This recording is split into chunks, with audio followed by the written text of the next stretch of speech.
Hello అండి, అందరికీ నమస్తే, గుడ్ మార్నింగ్. ఈనాడు, ఆంధ్రజ్యోతి, సాక్షి, ఆంధ్రప్రభ 4 వార్తాపత్రికల్లో వచ్చిన కీలకమైన వార్తలన్నీ కూడా ఈ వీడియోలో ఒక 30-35 నిమిషాల పాటు చెప్తాను. చివరి వరకు చూడండి అండ్ లైక్ చేయాలండి. మీ ప్రతి లైకు ఇంపార్టెంటే. మీరు లైక్ చేస్తేనే మన ఛానల్ అండ్ మన వీడియోస్ కొత్త వాళ్ళకు వెళ్తాయి. మీరు లైక్ చేయకుండా అలా వదిలేస్తే కొత్త వాళ్ళకు వెళ్ళవు, అలాగే ఉంటాయన్నమాట. అందుకే నేను ప్రతిరోజు ఈ వీడియోలో మాత్రమే లైక్ చేయమని అడుగుతాను. సరే, అది పక్కన పెడితే మీరు ఇంగ్లాండ్ టెస్ట్ అంటే స్పోర్ట్స్ ఫాలో అయ్యే వాళ్ళు ఇంగ్లాండ్తో జరుగుతున్న రెండో టెస్ట్ ఫాలో అయ్యే ఉంటారు. ఫస్ట్ ఇన్నింగ్స్లో ఇండియా భారీ స్కోర్ చేసింది, 587 రన్స్ చేశారు. And captain Shubman Gill double century 269 చేశాడనమాట.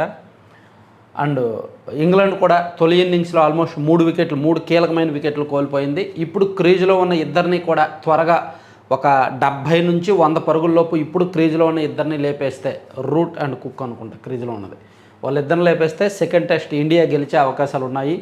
సో తొలి టెస్ట్ వాటమికి ఇది ఒక రకంగా ప్రతీకారమై ఈక్వల్ అవుద్ది.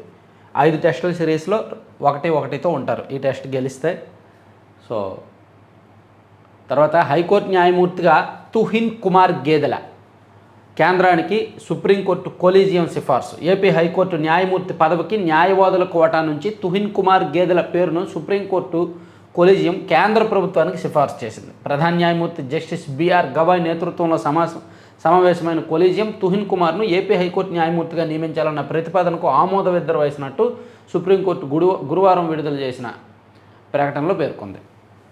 ఈయన శ్రీకాకుళం జిల్లా అంటే ప్రస్తుతానికి పార్వతీపురం మన్యం జిల్లా వీరఘట్టం మండలం కత్తులకవిటి గ్రామానికి చెందినవారండి. తర్వాత గత పాలకులు ఎప్పుడైనా అన్నదాతలను ఆదుకున్నారా? మామిడి కిలోకు అదనంగా ₹4 ఇచ్చి కొనుగోలు చేస్తున్నాం. 90% రాయితీతో బిందు సేద్యం పరికరాలు ఇస్తున్నాం. వైకాపా నేతలు రాష్ట్రానికి పెను సవాల్గా మారారు. రాజకీయాల్లో చీడ పురుగుల్లా తయారయ్యారు. కుప్పం పర్యటనలో ముఖ్యమంత్రి చంద్రబాబు తెలంగాణ ప్రాజెక్టులకు తాను వ్యతిరేకం కాదని స్పష్టీకరణ. ఇక్కడ మామిడి కిలోకు అదనంగా ₹4 ఇచ్చి కొనుగోలు చేస్తున్నారంటండి. ఇక్కడ మనందరం కూడా సిగ్గుపడాల్సిన విషయం ఒకటి ఉంది. ఖచ్చితంగా ఈవెన్ చంద్రబాబు గారు అయినా సరే ఆలోచించాల్సిన విషయం ఒకటి ఉంది. మన పక్కనే ఉన్న కర్ణాటక రాష్ట్రంలో కేంద్రం ఎంఐఎస్ పథకం కింద మామిడికి కిలోకి ₹16.16 అంటే క్వింటాకు ₹1,616 వెచ్చించి కేంద్రమే 2.5 లక్షల టన్నులు కొనుగోలు చేస్తోంది. మన పక్కన ఉన్న కర్ణాటకలో అక్కడ ఉన్నది కాంగ్రెస్ ప్రభుత్వం, మనకి ఇక్కడ ఎన్డీఏ ప్రభుత్వం ఉంది. డబుల్ ఇంజిన్ సర్కార్ అంటారు. మన ఎంపీలు లేకపోతే కేంద్రంలో ప్రభుత్వం అధికారంలో ఉండదు. అటువంటిది మన దగ్గర ఎందుకు కేంద్రం ఎంఐఎస్ వర్తింపజేయదు? మన దగ్గర మామిడి రైతులకు ఎందుకు కేంద్రం ఆ ₹16 ఇవ్వదు? అదొకసారి అడగాలిగా చంద్రబాబు గారు, ఆ విషయం అడగాలిగా. నేను నెక్స్ట్ వీడియో చేస్తా, కేంద్రం ఇచ్చిన జీవోను కూడా చూపించి ఒక వీడియో చేస్తాను. ఎందుకంటే ఖచ్చితంగా అది క్వశ్చన్ ఇక్కడ ఓకే, రాష్ట్రం అదనంగా ₹4 ఇస్తున్నారు, కంపెనీలో ఒక ₹3 ₹4 ఇస్తుంటే రాష్ట్రం నుంచి ఒక ₹4 ఇచ్చి కొనుగోలు చేస్తున్నారంట. కేంద్రం డబ్బులు వాడుకోవచ్చు కదా. కర్ణాటకకి ఇచ్చిన కేంద్రం ఆంధ్రప్రదేశ్కి ఎందుకు ఇవ్వదు? అది కదా అడగాల్సింది. మాది బాధ్యత ఉన్న ప్రభుత్వం, ఏ సమస్యను నిర్లక్ష్యం చేయడం లేదు, అన్నింటినీ సమర్థవంతంగా పరిష్కరిస్తున్నాం. గత పాలకులు అన్నదాతలను ఆదుకున్నారా? బిందు తుంపర సేద్యం పరికరాల పంపిణీ ఆపేశారు. చిత్తూరు జిల్లాలోని మామిడి రైతులకు ఇబ్బందుల్లో ఉన్నారని మేము అదనంగా కిలోకు ₹4 ఇచ్చి 250 కోట్ల వరకు ప్రభుత్వంపై భారం పడుతున్న కర్షకుల కోసం భరిస్తున్నాం. 90% రాయితీతో బిందు సేద్యం పరికరాలు ఇస్తున్నాం. ఒక్క ఏడాదిలోనే హంద్రినీవా సుజల స్రవంతి ప్రాజెక్టుపై 3,950 కోట్లు ఖర్చు చేశాం అని ముఖ్యమంత్రి చంద్రబాబు తెలిపారు. ఒక్కసారి మామిడి రైతులకు ₹4 అదనంగా ఇస్తున్నారు అనేది చిత్తూరు జిల్లాలో మామిడి రైతులు ఎవరైనా ఉంటే కామెంట్ చేయాలి. ₹4 అదనంగా ఇస్తున్నారా లేదా అని. నాకు తెలిసి ₹2 అదనంగా ఇస్తాము అనే జిల్లా కలెక్టర్ ప్రకటించారు, కానీ ఇవ్వడం లేదు. ఒకసారి మీరు కామెంట్ చేయండి, నేను కూడా వీలైతే కనుక్కొని ఎంక్వైరీ చేసి ఒక వీడియో చేస్తాను. అయితే బిందు సేద్యం, తుంపర సేద్యం అంటే డ్రిప్ ఇరిగేషన్ అది ఇస్తున్న మాట అయితే వాస్తవమే. తర్వాత ఈ కుప్పం ప్రభుత్వాసుపత్రిలో డిజిటల్ నెర్వ్ కేంద్రాన్ని ఒకటి ప్రారంభించారండి. రోగుల వైద్య రికార్డులను ఆసుపత్రులతో అనుసంధానించి మెరుగైన వైద్యం అందించడానికి ఈ ప్రభుత్వ ఆసుపత్రుల్లో డిజిటల్ నెర్వ్ అనే కేంద్రాన్ని ప్రారంభించారు. ఇది కొత్త టెక్నాలజీ అనుకోవచ్చు. మన మెడికల్ రిపోర్ట్స్ అన్నీ కూడా దీనిలో హాస్పిటల్స్కి పంపించి ఆ స్పెషలిస్టులకి పంపించి దానికి తగ్గ కన్సల్టెంట్లు అందరూ కూడా మనల్ని సంప్రదించి రోగులకు తగిన సూచనలు ఇస్తారు. చంద్రబాబు గారు ఉన్నప్పుడు ఇటువంటి ఆవిష్కరణలు బాగానే వస్తాయి. అప్పట్లో 2017-18 అప్పట్లో ముఖ్యమంత్రి పట్టణ ఆరోగ్య సేవా కేంద్రాలను పెట్టారు, గుర్తుందా? అర్బన్ ఏరియాస్లో ముఖ్యమంత్రి పట్టణ ఆరోగ్య సేవా కేంద్రాలు, అందులో టెలిమెడిసిన్ అనేది కూడా ఏర్పాటు చేశారు. జస్ట్ ఫోన్ చేస్తే చాలు అక్కడ వైద్యులు అందుబాటులో ఉండి తగిన సూచనలు ఇచ్చేవాళ్ళు. ఇప్పుడు జగన్మోహన్ రెడ్డి గారు వచ్చాక అవి తీశారు. ఈ గవర్నమెంట్ వచ్చాక మళ్ళీ వాటి జోలికి వెళ్ళలేదు. వీలైతే అవి కంటిన్యూ చేయాలి, అవి బాగున్నాయి. సో కుప్పం పర్యటన ఈవెన్ ఆంధ్రజ్యోతిలో కూడా ఇదే హైలైట్ చేశారు. దిద్దుబాటుకు తొలి అడుగు, ఒకే కార్యక్రమంతో 2 లక్ష్యాలకు గురి అని చెప్పారులే. సో తర్వాత విశాఖ టెక్ పతాక, రాష్ట్రంలో క్వాంటమ్ వ్యాలీ రాకతో మారనున్న రూపురేఖలు. సాగర తీరానికి దిగ్గజ సంస్థలు గూగుల్, టీసీఎస్, కాగ్నిజెంట్ రాక. రాబోయే 6 నెలల్లో 15 సంస్థలు వచ్చే అవకాశం. చిన్న పెద్ద కలిపి విశాఖలో ఇప్పటికే 150 ఐటీ కంపెనీలు. కరెక్టేనండి, విశాఖపట్నంలో ఐటీ కంపెనీలు క్యూ కొడుతున్నాయి. ఖచ్చితంగా వీళ్ళు 6 నెలలని రాశారు, కానీ ఒక 1 ఇయర్లో గూగుల్ అండ్ టీసీఎస్, కాగ్నిజెంట్ లాంటి పెద్ద పెద్ద సంస్థలు రాబోతున్నాయి. అమరావతిలో ఏర్పాటు కాబోతున్న క్వాంటమ్ వ్యాలీ విశాఖ నగర గమనాన్నే మార్చేయబోతోంది. వచ్చే ఏడాది జనవరిలో అమరావతిలో క్వాంటమ్ వ్యాలీ ప్రారంభమవుతుందని ప్రభుత్వం ప్రకటించింది. దీనివల్ల ప్రధానంగా విశాఖ, విజయవాడ నగరాలు సాంకేతికంగా అభివృద్ధి చెందుతాయని నిపుణులు చెబుతున్నారు. ఇదిగోండి, ఆల్రెడీ గూగుల్ విశాఖపట్నంలో ఏఐ డేటా సెంటర్ పెట్టడానికి ముందుకు వచ్చింది, దానికి భూములు కూడా ఇచ్చారు. కాగ్నిజెంట్ వీళ్ళకి ఆల్రెడీ 1583 కోట్ల పెట్టుబడికి పెట్టడానికి వీళ్ళకి కూడా 99 పైసలకు భూములు ఇచ్చారు. అలాగే టీసీఎస్ వీళ్ళకి కూడా భూములు ఇచ్చారు. ఇక వర్షా క్లస్టర్స్ అంటే ఇవన్నీ రాశారు. ఈ తోక ఇదెందుకు, వీళ్ళు ఏం పెడతారు చూద్దాం, పెడతారో పెట్టరో చూద్దాం. వర్షా క్లస్టర్ని పక్కన పెట్టేయచ్చు. ఆ పెద్ద పెద్ద కంపెనీల దగ్గర వర్షాన్ని కూడా రాశారంటే వీళ్ళ భజన ఏంటో అర్థం చేసుకోవచ్చు. ఇక ఒక్కొక్కరు అంతు తేలుస్తా, సిట్ కార్యాలయం ఎదుట ఇల్లు తీసుకొని మీ లెక్కలు చూస్తా. దర్యాప్తు అధికారులకు చెవిరెడ్డి బెదిరింపులు, విచారణలో సమాధానాలు చెప్పకుండా కేకలు. దురుసు ప్రవర్తన అంతా సీసీ కెమెరాల్లో రికార్డు. ముగిసిన 3 రోజుల కస్టడీ. 200కు పైగా ప్రశ్నలు అడిగినా ఒక్కదానికి జవాబివ్వని చెవిరెడ్డి. సిట్లో ఎవరెవరు పనిచేస్తున్నారో, మీ చరిత్రలేంటో నాకు అన్నీ తెలుసు, మీ అందరి అంతు తేలుస్తా అంటూ మద్యం కుంభకోణం కేసులో అరెస్ట్ అయిన మాజీ ఎమ్మెల్యే చెవిరెడ్డి భాస్కర్ రెడ్డి సిట్ అధికారులను బెదిరించినట్టు సమాచారం. త్వరలోనే జైలు నుంచి బయటకు వస్తా, సిట్ కార్యాలయం ఎదుటే అద్దెకు ఇల్లు తీసుకుంటా, అక్కడే ఉండి మీ లెక్కలు చూస్తా అంటూ హెచ్చరించినట్లు తెలిసింది. మద్యం కుంభకోణం కేసులో అరెస్ట్ అయిన చెవిరెడ్డి భాస్కర్ రెడ్డి 3 రోజుల సిట్ కస్టడీ గురువారం సాయంత్రంతో ముగిసింది. దర్యాప్తు బృందాలు 3 రోజుల్లో 200కు పైగా ప్రశ్నలు అడగ్గా ఆయన ఏ ఒక్కదానికి సరైన సమాధానం ఇవ్వలేదు. పైగా దర్యాప్తు అధికారులను బెదిరించి హెచ్చరించినట్టుగా సమాచారం. విచారణకు సహకరించకుండా పెద్దగా కేకలు వేసినట్టు, దర్యాప్తు అధికారులను శాపనార్థాలు పెట్టినట్టు తెలిసింది. ఆయన దురుసు ప్రవర్తన అంతా సీసీ కెమెరాల్లో రికార్డ్ అయింది. ఈ ఫుటేజ్ను సిట్ అధికారులు న్యాయస్థానానికి సమర్పించనున్నారు. జైల్లో కూడా చెవిరెడ్డి రంకెలంట. సెల్ తలుపును తన్నుతూ తీవ్ర ఆగ్రహం. తన అనుచరులను గుంటూరు జైలుకు తరలించడంపై చిందులు. సహనం కోల్పోయి విపరీతంగా ప్రవర్తిస్తున్న వైకాపా నేత.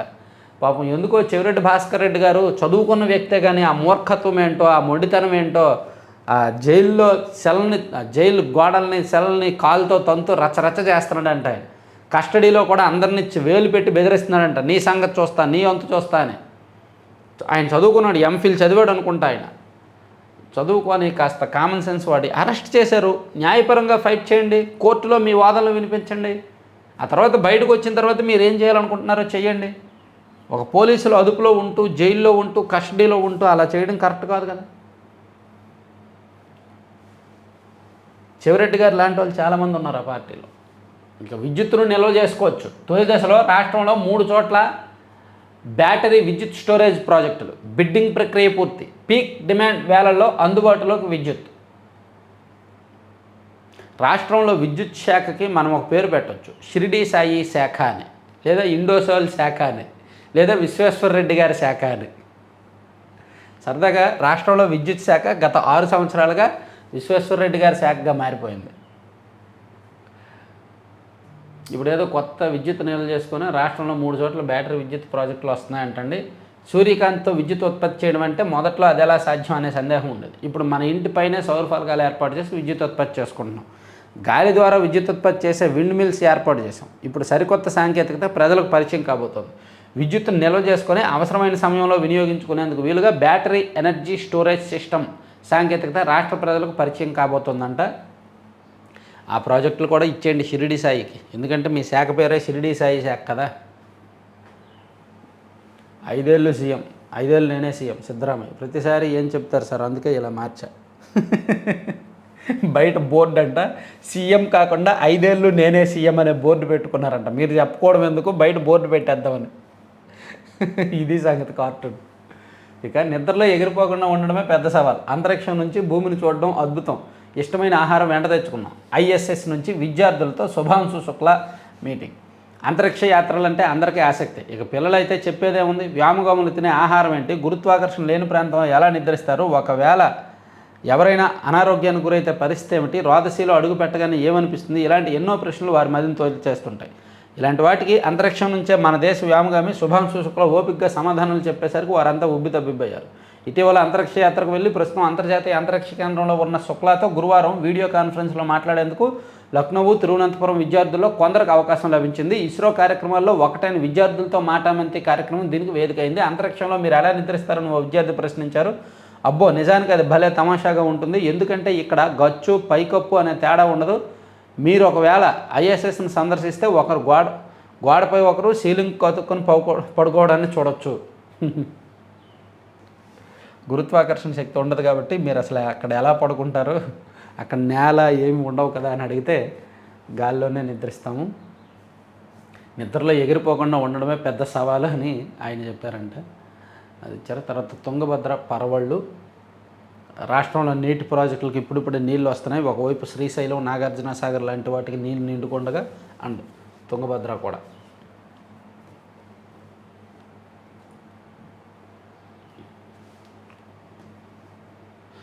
చదువే ప్రధానం, విధ్వంసాలకు వెళ్ళొద్దు, విదేశీ విద్యార్థులకు అమెరికా షరతు. 3 నగరాల్లో భారీ పేలుళ్లకు కుట్రంటండి. అన్నమయ్య జిల్లా రాయచోట్లో పట్టుబడిన అబూబకర్ సిద్దికి, మహమ్మద్ మన్సూర్ అలీలు కరుడుగట్టిన ఉగ్రవాదులు. దేశంలోని 3 ప్రధాన నగరాలతో పాటు రైలు మార్గాలను పేల్చడానికి పన్నాగం పన్నారు. ఏమంటే ఈ మధ్య వార్తలు చదువుతుంటే మన జనజీవన స్రవంతిలో ఉన్న చాలామంది ఇప్పుడు గత నెల విజయనగరం జిల్లాలో 2 పట్టుకున్నారు అనుమానితులు. వాళ్ళకు కూడా ఉగ్రవాదులతో లింకులు ఉన్నట్టు నిర్ధారించి ఆ కేసు NIAకి ఇచ్చారు. ఇప్పుడు తాజాగా రాయచోట్లో దొరికిన 2 కూడా ఉగ్రవాదులంట. దేశంలో 3 చోట్ల విధ్వంసాలకు పాల్పడడానికి ప్లాన్ చేశారంట. వాళ్ళ దగ్గర పేలుడు పదార్థాలు, కత్తులు తదితరాలన్నీ స్వాధీనం చేసుకున్నారు పోలీసులు. పెద్దల ఆశీర్వాదం తీసుకున్న మాధవ్ మాజీ ఉపరాష్ట్రపతి వెంకయ్యనాయుడు అండ్ మహారాష్ట్ర మాజీ గవర్నర్ విద్యాసాగర్ రావును కలిసి ఆశీర్వాదం తీసుకున్నారంట.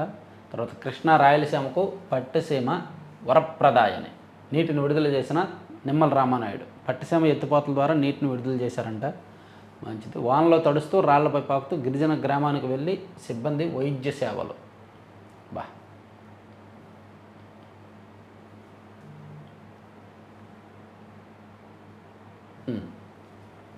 అమరావతి ORR వెడల్పు 140 మీటర్లకు కన్ఫర్మ్ చేశారండి. కేంద్రం ఫస్ట్ 70 మీటర్లు చాలు అని చెప్పింది. దానికి రాష్ట్రం ఒప్పుకోలే. అది మళ్ళీ నిర్మించేది కాదు, మాకు 140 మీటర్లు ఉండాలి, 6 లైన్స్ ఉండాలి అని చెప్పడంతో దాన్ని చివరికి 140 మీటర్లకు కన్ఫర్మ్ చేశారు. 6 లైన్ కాదు, 8 లైన్ అనుకుంటా. 70 మీటర్లకు బదులు ఈ మార్పును కేంద్రం పచ్చజెండా. గుంటూరు వరకు వినుకొండ గుంటూరు హైవే విస్తరణ. మూలపేట నుంచి విశాఖకు గ్రీన్ఫీల్డ్ కోస్టల్ హైవే. విశాఖలో ఒకే ప్రాజెక్టుగా మెట్రో హైవే. మార్చిలో గడ్కరీ చంద్రబాబు భేటీ నిర్ణయాలు అధికారికంగా వెల్లడి. ఓకే. అమరావతి ఔటర్ రింగ్ రోడ్డును 140 మీటర్ల వెడల్పుతో చేపట్టేందుకు కేంద్ర ప్రభుత్వం పచ్చజెండా ఊపింది. గతంలో 70 మీటర్ల వెడల్పుతో 189 కిలోమీటర్ల ORR నిర్మాణానికి అంగీకారం తెలుపగా ఇది సరిపోదంటూ సీఎం చంద్రబాబు కేంద్రంపై తీవ్రస్థాయిలో ఒత్తిడి తెచ్చారు. దేశంలోనే మోడల్ నగరంగా అమరావతిని నిర్మిస్తుండటం, ORRపై 50 ఏళ్లలో పెరిగే వాహన రద్దీని దృష్టిలో పెట్టుకొని 150 మీటర్ల వెడల్పుతో ORR ఉండాలని చంద్రబాబు పట్టుబట్టారు. దీంతో 140 మీటర్ల వెడల్పును కేంద్రం సమ్మతించింది. అలాగే విశాఖలో 12 జంక్షన్ల మీదుగా ఎలివేటెడ్ కారిడార్లు. శ్రీకాకుళం జిల్లా మూలపేట నుంచి విశాఖపట్నం వరకు గ్రీన్ఫీల్డ్ కోస్టల్ హైవే. అలాగే విశాఖ మీదుగా వెళ్ళే పాత చెన్నై కోల్కతా హైవేలో లంకలపాలెం నుంచి మధురవాడ కార్ షెడ్ జంక్షన్ వరకు 12 జంక్షన్లు ఉండగా వీటి వద్ద వంతెనల నిర్మాణానికి NHAI ప్రతిపాదించింది. ఇవన్నీ తర్వాత చంద్రబాబుపై నమ్మకంతో భూములు ఇస్తాం, రాజధాని విస్తరణకు గ్రామ సభల్లో రైతుల స్పష్టీకరణ, భూములు ఇవ్వబోమంటూ వైకాపా నేతల లేఖ. రాజధాని అమరావతి విస్తరణకు ప్రభుత్వం చేపట్టిన 2వ విడత భూ సమీకరణకు రైతులు సానుకూలంగా స్పందించారు.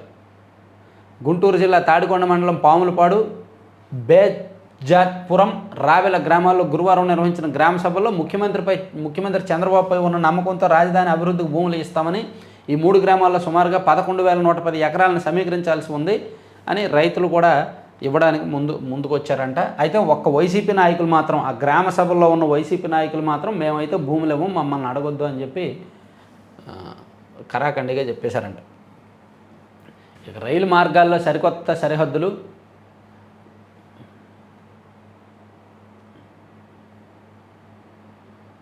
విజయవాడ కొండపల్లి మోటమర్రి సెక్షన్ రైల్వే డివిజన్ల హద్దుల్లో మార్పులు చేర్పులకు ప్రతిపాదన.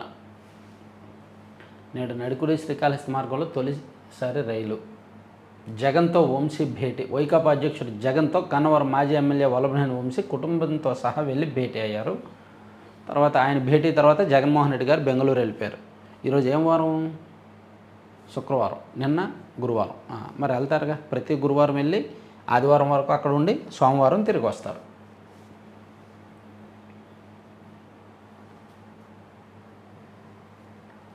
గత పాలకులు ఎప్పుడైనా అన్నదాతలను ఆదుకున్నారా? Okay, first page continue. తర్వాత ఒడిశా, బీహార్ నుంచి గంజాయి చాక్లెట్లు అండి. రైలులో తరలిస్తుండగా పట్టివేత. ఒడిశా నుంచి రాష్ట్రం మీదుగా వెళ్లే రైలులో ఈగిల్ తనిఖీలు. ఒడిశా నుంచి ఆంధ్రప్రదేశ్ మీదుగా వివిధ రాష్ట్రాలకు వెళ్లే రైళ్లలో తరలిస్తున్న గంజాయిని పట్టుకునేందుకు ఈగల్ విభాగం ఆపరేషన్ ఈగల్ కార్యక్రమం చేపట్టింది. జీఆర్పీ, ఆర్పీఎఫ్, స్థానిక పోలీసులతో కలిసి గురువారం రాష్ట్ర వ్యాప్తంగా పలు రైళ్లలో పెద్ద ఎత్తున తనిఖీలు నిర్వహించారు. ఈ సోదాల్లో గంజాయి చాక్లెట్లు పట్టుబడ్డాయి. వీటిని బీహార్, ఒడిశాల నుంచి తీసుకొస్తున్నట్టుగా గుర్తించారు. విజయవాడ రైల్వే స్టేషన్లోని కోరమండల్ ఎక్స్ప్రెస్, తెనాలి రైల్వే స్టేషన్లో Jasidih Tambaram weekly super fast ఎక్స్ప్రెస్లో తనిఖీలు చేయగా మొత్తం 4 ప్యాకెట్ల గంజాయి చాక్లెట్లు దొరికాయంట. అంతర్జాతీయ ప్రమాణాలతో మామిడిని పండించాలి, రైతులకు సీఎం చంద్రబాబు సూచన.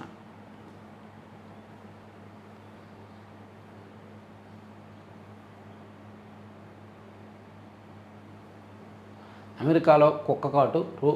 15.73 లక్షల పరిహారం. సూర్యాపేట జిల్లా వాసికి 15 ఏళ్ల తర్వాత అందిన మొత్తం. సూర్యాపేట జిల్లా చింతలపాలెం మండలం శోభనాద్రిగూడెనికి చెందిన కిషోర్ వెలమకన్నికి అమెరికాలో 15 ఏళ్ల తర్వాత న్యాయం లభించింది. ఉద్యోగం కోసం అమెరికా వెళ్ళిన ఆయన 2010లో రోడ్ ఐలాండ్లో అద్దె ఇంటి కోసం కార్లా అనే ఆమె ఇంటికి వెళ్ళగా వారి పెంపుడు కుక్క కిషోర్పై దాడి చేసి కరిచింది. దీంతో వైద్య ఖర్చులకు $600 ఇస్తానని కార్లా హామీ ఇచ్చింది. అనంతరం ఆ మొత్తం ఇవ్వకుండా దుర్భాషలాడింది.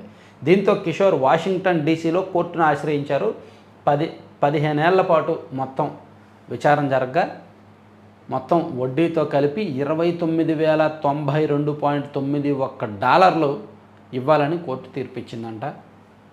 అమ్మో. సో లాయర్ ఫీజులు, ఖర్చులు అన్నీ పోను 15.73 లక్షలు తన అకౌంట్కి వచ్చాయంటండి. ఎక్కడైనా న్యాయం కొంచెం లేట్ అయినా గెలుస్తుంది అనే నమ్మకం. సరే, ఈనాడుని కాసేపు పక్కన పెట్టి సాక్షికి వెళ్దాం. సాక్షిలోనంట ఇది చాలా దురదృష్టకరం. ఏం చేస్తాం, మెజిస్ట్రేట్ల తీరు అలా ఉంది. కారణాలు చెప్పకుండానే పీటీ వారెంట్ జారీపై హైకోర్టు విస్మయం. కాకాని పిటిషన్లపై విచారణ మంగళవారానికి వాయిదా. మాజీ మంత్రి, వైఎస్ఆర్సీపీ సీనియర్ నేత కాకాని గోవర్ధన్ రెడ్డికి సహేతుక కారణాలు చెప్పకుండానే రిమాండ్ విధించడం, పీటీ వారెంట్లు జారీ చేస్తుండడంపై హైకోర్టు విస్మయం వ్యక్తం చేసింది. ఏం చేస్తాం, మెజిస్ట్రేట్ల తీరు అలాగే ఉంది, ఇది చాలా దురదృష్టకరం అని హైకోర్టు ఒకంత ఘాటుగా వ్యాఖ్యానించింది. పలు అభ్యర్థనలతో కాకానికి దాఖలు చేసిన 3 వ్యాజ్యాల్లో హైకోర్టు తదుపరి విచారణ ఈ నెల 8కి వాయిదా వేసింది. ఓకే, లడ్డూ కేసులో ప్రధాన నిందితులకు బెయిల్, పలు షరతులు విధించిన హైకోర్టు. ట్రోల్ చేసినందుకు ఈ తీర్పు మరో మంచి అవకాశం.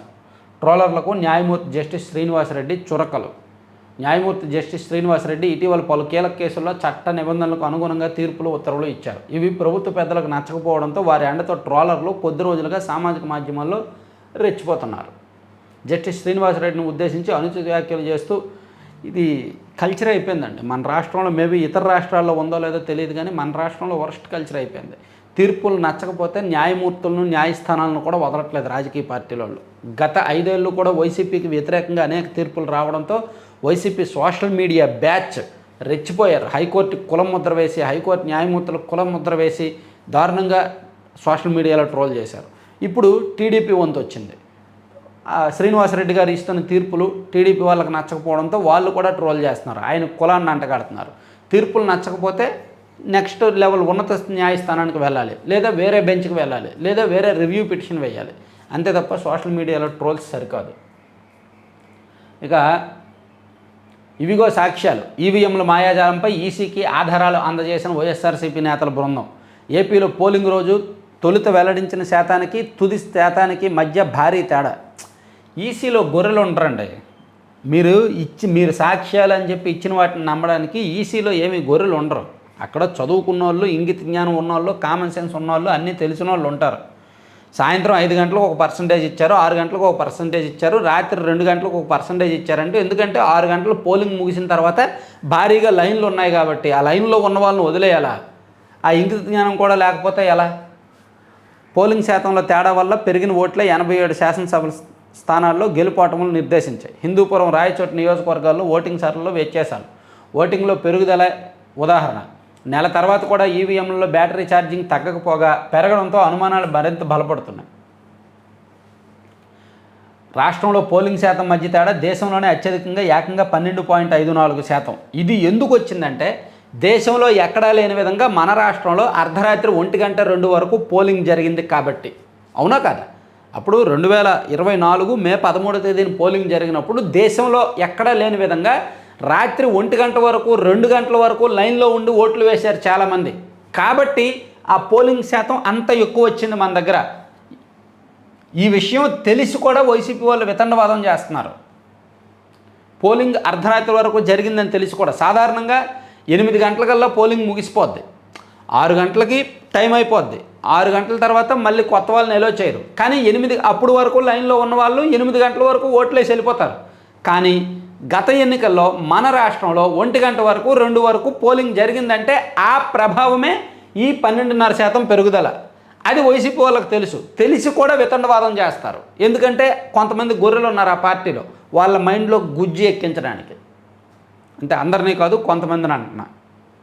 వైఎస్ జగన్ కలిసిన మాజీ ఎమ్మెల్యే వంశీ. ఓకే, జనాలు నలిగిపోతాండ్రు. మళ్ళీ మనము మన టైం వచ్చేదాకా బరాయించాలి. మరి ఇంకేటి చేస్తాం? జగన్ అయితే ఎవరికి ఏ లోటు రాకుండా అందరికీ అన్నీ వేసేటోడు. కరోనా టైంలో కూడా జగన్ ఏ పథకం ఆపలేదు. చంద్రబాబు వచ్చాక ఇప్పుడు ఏటీ రాలేదు, అంత మోసమే. ఎప్పుడో చేస్తానంటే ఎలా అవుతుంది? బాబు ఏడాది పాలనపై ఉత్తరాంధ్ర గుండె చప్పుడు ఇది. పాపం ఎన్ని కష్టాలు వచ్చాయో సాక్షికి. వెళ్ళి ఒకరిని ఎవరినో కలవడం, వాళ్ళు చెప్పంది అంతా కలిపి రాసేయడం. తర్వాత ఇద్దరు కరుడుగట్టిన ఉగ్రవాదులు అల్ ఉమ్మాతో సంబంధాలున్న అబూ పరిస్థితికి మహమ్మద్ అలీ అరెస్ట్ అని అక్కడ ఒకటి రాశారు. తర్వాత జుట్టు పట్టుకొని ఈట్ చేసి కాళ్ళతో తొక్కేసి పర్మనెంట్ రిజిస్ట్రేషన్ కోసం శాంతియుతంగా నిరసన తెలుపుతున్న యువ వైద్యులతో చంద్రబాబు ప్రభుత్వం కర్కశంగా వ్యవహరిస్తోంది. ఇది దారుణం అండి. తర్వాత మీకు భూములు ఇస్తే మేము అడుక్కు తినాలి. ఇంతకుముందు భూములు ఇచ్చిన రైతులకే న్యాయం జరగలేదు, మా జోలికి ఎలా వస్తారంటూ అమరావతిలో 2వ దశ భూ సమీకరణకు ప్రభుత్వం ఏర్పాటు చేసిన గ్రామ సభలో అన్నదాతలు విరుచుకుపడ్డారు. తర్వాత మన్నవరం సర్పంచ్పై హత్యాయత్నం, మారణాదాలతో టీడీపీ మూకల దాడి, గ్రామంలో అక్రమాలను అడ్డుకునేందుకు కక్ష సాధింపు, బాధితుడి పరిస్థితి విషమం. గుంటూరు జిల్లా పొన్నూరు మండలంలో ఘటన. ఇంకే పరామర్శకు వేదిక దొరికింది, కారణం దొరికింది, సాకు దొరికింది, వెళ్ళిపోవడమే. భారీ బల ప్రదర్శన, భారీ బరి తెగింపులతో వెళ్ళిపోవడమే. నాడు జన్మభూమి, నేడు P4 బనకచర్లతో ఎవరికీ నష్టం లేదు, మామిడి రైతుల సమస్యలను తీరుస్తాం. కుప్పంలో మీడియాతో సీఎం చంద్రబాబు నాయుడు. వరదే కృష్ణరూపిణి, సాగర్ వైపునకు కృష్ణమ పరుగులు, ఎగువ రాష్ట్రాల నుంచి శ్రీశైలం డ్యాంకు వరద, విద్యుత్ ఉత్పత్తి ద్వారా శ్రీశైలం నుంచి దిగువకు నీటి విడుదల, నాగార్జున సాగర్కు 50,000 క్యూసెక్కుల ఇన్ఫ్లో, ఈ నెల చివరి వారంలో ఆయకట్టుకు నీరు వదిలే అవకాశం అంట. సో సాగర్ వైపున కృష్ణమ్మ నీళ్లు భారీగా వస్తున్నాయి, అది రాసుకొచ్చారండి. తర్వాత నెక్స్ట్ పేజీ చూస్తే ఇవిగా సాక్ష్యాలు, కరడుగట్టిన ఉగ్రవాదులు, మన్నవరం సర్పంచి, రోప్ పార్టీకే దిక్కు లేదు, Z+ భద్రత ఇస్తున్నారంట. అసలు జగన్ పర్యటనలో రోప్ పార్టీని ఎందుకు పెట్టడం లేదు? ఈ విషయంలో దాగుడు మూతలు ఏంటో అర్థం కావడం లేదు. కేంద్ర ప్రభుత్వ మార్గదర్శకాలను కనీస స్థాయిలో పాటించడం లేదు. అడుగు కూడా వేయలేని చోట హెలీప్యాడ్కు అనుమతి ఇచ్చారు. హైకోర్టులో వాదనలంట, హైకోర్టులో వైసీపీ తరఫున వాదనలు అవన్నీ అది రాశారు. సరే, ఇది పక్కన పెట్టేస్తే సాక్షిని ఆంధ్రజ్యోతిలో చూస్తే గిల్ డబుల్ సెంచరీ ఓకే, దిద్దుబాటుకు తొలడు కింద చెప్పుకున్నాము. రెవెన్యూ రచ్చ, భూ సమస్యల పరిష్కారానికి జనం ఎదురుచూపులు. జగన్ ప్రభుత్వ హయాంలో భారీగా ఫ్రీ హోల్డ్ అక్రమాలు, రెవెన్యూ శాఖ తీరుతో వాటికి మరిన్ని పీఠముడులు. ఇక్కడ ఆంధ్రజ్యోతిలో చూడొచ్చు.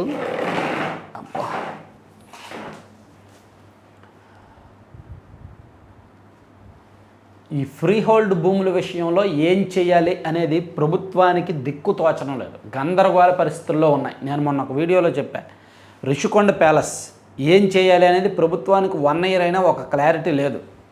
దాన్ని ఏం చేయాలి, ఎవరికి ఇవ్వాలి, మండ పెట్టకుండా ఉండాలంటే ఏం చేయాలి అనేది క్లారిటీ లేదు. అలాగే సేమ్ ఫ్రీ హోల్డ్ భూముల విషయంలో కూడా గత ప్రభుత్వం ఏమో రిజిస్ట్రేషన్లు చేసుకోవచ్చు అని, అంటే అసైన్మెంట్ భూములు వాళ్ళకి ఇచ్చినవి వీళ్ళకి ఇచ్చినవి కూడా అమ్మేసుకోవచ్చు, కొనుగోలు చేయొచ్చు, క్రయ విక్రయాలు చేసుకోవచ్చు అని ఇచ్చేసింది. కానీ అది తప్పు, దానివల్ల అక్రమాలు జరుగుతున్నాయని చెప్పి ఈ ప్రభుత్వం ఆపింది.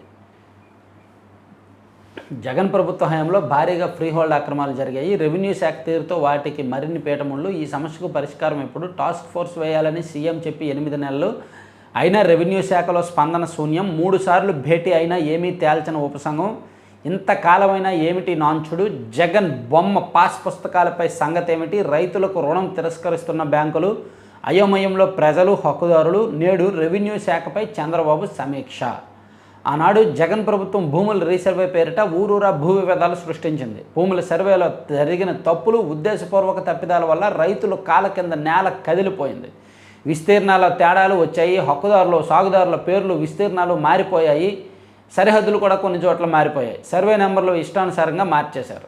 ఇప్పుడు వీటిని యథాస్థితికి తీసుకురావడానికి ఈ 5 ఏళ్ళు చాలదు, 10 ఏళ్ళు పడుతుంది. ఆ 10 ఏళ్లలో ఎంతోమంది అన్నదాతలు మానసిక ఆందోళన, ఆవేదన. 5 ఏళ్ల పాపాలు 25 ఏళ్ళు వెంటాడతాయని అందుకే అంటారు. 5 ఏళ్ల పరిపాలనలో జగన్మోహన్ రెడ్డి గారి హయాంలో జరిగిన తప్పులు, నేరాలు, పాపాలు 25 ఏళ్ళు వెంటాడతాయి అన్ని వర్గాలని కూడా. జవాబు చెప్పండి. బనకచర్లపై కేంద్రం జలసంఘం లేఖ. వరద జలాలంటే ఏంటి? వాటిని ఎలా లెక్కిస్తారు? ప్రాజెక్టుల వారీగా నీటి వినియోగం, సాగునీటి వివరాలు సమర్పించండి. జలాశయాల నుంచి నీటి విడుదల లెక్కలు కూడా. ఏపీలో ప్రస్తుత నిర్మాణ ప్రతిపాదిత ప్రాజెక్టుల మ్యాప్ సైతం ఇవ్వండి. రాష్ట్ర ప్రభుత్వానికి సిడబ్ల్యూసి స్పష్టీకరణ. జవాబులపై వ్యాప్కోస్తో కలిసి అధికారుల కసరత్తు. బనకచర్ల విషయంలో లేనిపోని వివాదాలు, అనవసరమైన గొడవలు. ఇప్పుడేమో వాళ్ళకు వరద లెక్కలు ఇవ్వాలంట. సంవత్సరాల తరబడి, దశాబ్దాల తరబడి వరద నీరు గోదావరి నుంచి 2000, 2500 టీఎంసీల నీరు కలిసిపోతుంటే ఆ లెక్కలన్నీ ఇవ్వాలంటే. ఇప్పుడు సింహలీయులు మనోళ్లే. దక్షిణాది నుంచి 1000 ఏళ్ల క్రితం శ్రీలంకకు వలస. నిర్లక్ష్యంగా డ్రైవింగ్ చేసి ప్రాణాలు కోల్పోతే బీమా సొమ్ము రాదు, కంపెనీ చెల్లించాల్సిన పని లేదు, సుప్రీంకోర్టు స్పష్టీకరణ. ఈ సాకు పెట్టుకొని ఆల్రెడీ ఇన్సూరెన్స్ కంపెనీలు ఇవ్వవు. ఏదైనా ప్రమాదం జరిగి సెటిల్మెంట్ చేయాలంటే ₹1,00,00,000 ఇన్సూరెన్స్ తీసుకుంటే 20 లక్షలు ఇస్తాం, 30 లక్షలు ఇస్తామని చెప్పి బేరాలు ఆడతాయి. ఇదిగో సుప్రీంకోర్టు ఇచ్చిన ఈ ఆదేశాన్ని పట్టుకొని ఇన్సూరెన్స్ కంపెనీలు ఇంకా బ్లాక్మెయిల్ చేస్తే ఇంకా బేరాలు ఆడతాయి. అంత సజావుగా ఉన్నా సరే ఏదో ఒక సాకు చెప్పి, వంక చెప్పి తప్పించుకోవాలని చూస్తాయి ఇన్సూరెన్స్ కంపెనీలు.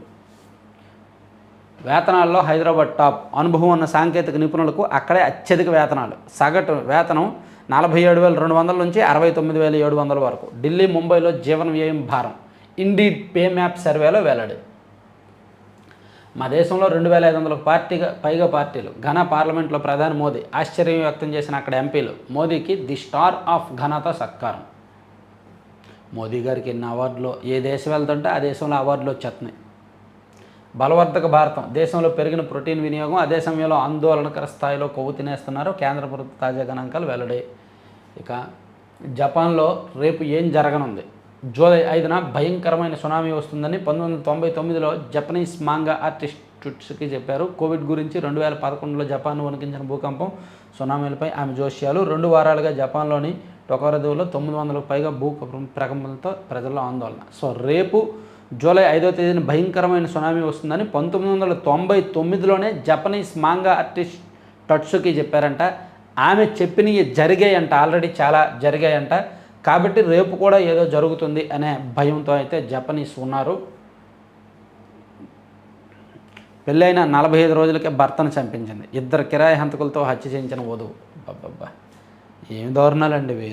ప్రతిరోజు ఎక్కడో దగ్గర ఈ దారుణాలు ఏంటండి. ఆ తేజేశ్వరది ఒకటి, తర్వాత రఘువంశీ హనీమూన్ ఒకటి, ఇప్పుడు తాజాగా ఇది. పెళ్ళైన 45 రోజులకు భర్తను చంపించిందంట బీహార్లో. మేఘాలయలో హనీమూన్ జంట హత్య తరహాలోనే బీహార్లోని ఔరంగాబాద్ జిల్లాలో దారుణం జరిగింది. పెళ్ళైన 45 రోజులకే ఓ యువతి తన ప్రియుడి సహకారంతో భర్తను కిరాయి హంతకులతో చంపించేసింది. యువతను రేప్ చేసి ఆమె ఫోన్తో సెల్ఫీ దిగి కొరియర్ బాయ్ని అని చెప్పుకుని ఇంట్లోకి ప్రవేశించిన దుండగుడు పూణేలోని రెసిడెన్షియల్ సొసైటీలో ఘోరం. సరే, ఈ పక్కన పెట్టేద్దాం. ఆంధ్రప్రభలో చూస్తే ట్రంప్ గ్రాఫ్ డౌన్, అత్యంత కనిష్ట స్థాయికి పడిపోయిన ప్రజాదరణ, ప్రజా వ్యతిరేకతే పైచేయి, మైనస్లో పడిపోతున్న అమెరికా అధ్యక్షుడు, సుంకాలు, అక్రమ వలసదారులు, ఇరాన్పై దాడుల ప్రభావం. ట్రంప్ గ్రాఫ్ భారీగా పడిపోయిందంటండి ఈ 7 నెలల అధికారంలో. ఇక మోడీకి ఘనా మోడల్, ఆ ఘనా దేశపు అత్యున్నత పురస్కారం ప్రదానం, ఘనా పార్లమెంట్లో ప్రధాని మోదీ ప్రసంగం. ఓకే, డిమాండ్ ఉన్న పంటలు వేయండి, మామిడి రైతుకు సమస్యలు లేకుండా కార్యాచరణ. ఓకే, ఏపుగా పెరిగినా కంకులు కనిపించవు, 10 రోజులైనా మొలకెత్తావు, నకిలీ విత్తనాల మహత్యం, మొక్కజొన్న రైతులకు నకిలీ విత్తనాలు పెడతా, రాయలసీమ జిల్లాల్లో మరీ దారుణం. అందుకే చాలామంది కమర్షియల్ సీడ్ అంటే సీడ్ మొక్కజొన్న వేస్తుంటారు. కొన్ని గోదావరి జిల్లాలో అక్కడ ఏంటంటే సీడ్ కంపెనీలతో ముందుగానే ఒప్పందం చేసుకొని వాళ్ళు ఇచ్చిన మొక్క వేస్తారనమాట. అది పెరిగితే ఆ కంపెనీలు కొంటాయి, పెరగకపోయినా సరే కంపెనీలు డబ్బులు ఇస్తాయి కాబట్టి అట్లా గిట్టుబాటు అవుద్ది. ప్రభుత్వం గుర్తింపు పొందిన సంస్థల్లో నకిలీ విత్తనాల అమ్మకాలు, మద్దతు ధర పెంచడంతో రాష్ట్రంలో పెరిగిన సాగు, మొక్కజొన్న రైతు కంట కన్నీరు. రాష్ట్ర వ్యాప్తంగా వేలాది ఎకరాల్లో ఇదే దృశ్యం. అంటే సీడ్ కంపెనీలతో ముందస్తు ఒప్పందం లేకుండా నేరుగా మొక్కజొన్న వేసుకున్న చోట నకిలీ విత్తనాలు బెడద ఎక్కువగా ఉందంటండి.